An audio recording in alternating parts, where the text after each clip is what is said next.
Vamos, yo recuerdo que en aquella época en donde yo empiezo a programar a todas aquellas bandas, Inoxidables, Iluminados, Lone Spiral Dreaming, Stray Fruit, Señor Chinarro, Los Planetas, El Niño Gusano, Los Hermanos Dalton, prácticamente casi todo era ruptura con lo que quedaba de la movida y con lo que quedaba de los grupos de los 80. Las bandas que empiezan a funcionar en los 90 miran al fenómeno independiente de Inglaterra y de Estados Unidos, y miran a los Pixies y a Jesus and Mary Chain y a Sonic Youth. No tienen ningún referente en absoluto con los grupos de los 80. Al principio la generación nueva tiene que romper con la anterior, no quiere saber nada de los que, y sobre todo si fue una generación tan ilustre, que ha pasado el tiempo, los 90 todavía no tienen su hueco y sin embargo se siguen hablando maravillas, muchas engordadas e infladas de la década de los 80, que parece que no ha habido más década que la de los 80. Todos los grupos que salieron en los 80 con la movida, imagínate, hubo una explosión ahí de musical, ¿no?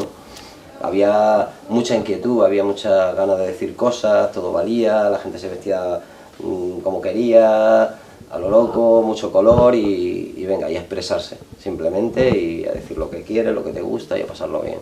Pero después realmente quedaron pocos.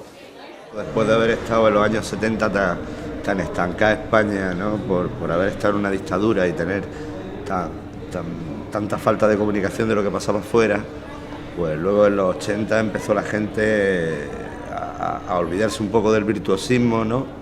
Y utilizar la imaginación y aunque no supieras tocar, pues lanzarte a un escenario, ¿no? Entonces eso es lo que más admiramos, ¿no? La actitud. Ha habido cosas muy interesantes en España, grupos como La Mode, como Derribo Aria, Décima Víctima, nunca pegaron tanta repercusión como puede ser Radio Futura, que en un principio sí nos gustaba Radio Futura al principio, o Nach Chapó en un momento dado, ¿sabes? Pero todos esos grupos se hicieron dioses y evolucionaron cada uno de una forma diferente. Los 80 en España había bastantes buenos grupos, sí, pero no sé qué le pasa en general a la música rock y pop, esto como que se hacen primeros discos buenos y luego todos los grupos van degenerando, seguramente buscando llegar a más público, criterios más estándar, más comerciales, como se dice normalmente. Entonces esos grupos de los 80 empezaron a hacer discos patateros y quizá algunos no, pero la mayoría. Después cuando en el 85, pues entre comillas, por decirlo así, pues todos los grupos de la movida pues ya se habían consolidado y tal, y que empezaba otra nueva generación en la que quizá me encontraba yo o yo entré parte ahí cuando estuve en Los Enemigos. Había grupos que no estaban como ya en ¿cómo te diría yo? Pues en una movida, ¿no? Hay grupos como Los Enemigos, como los del Tonos, que también decían el blues, o los Marañones, estaba Lagartijaní, que venía más del punk.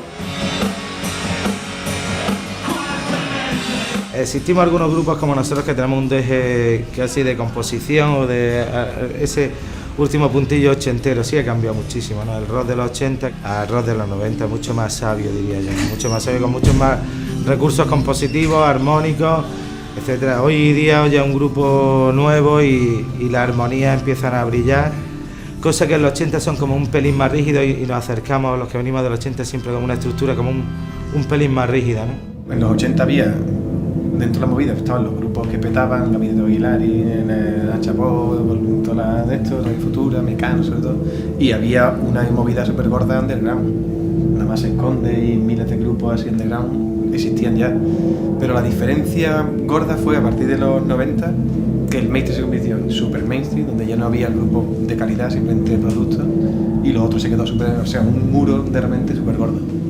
Sí, de hecho yo creo que el artífice de todo esto, o por lo menos el padrino del indie, fue Julio Ruiz.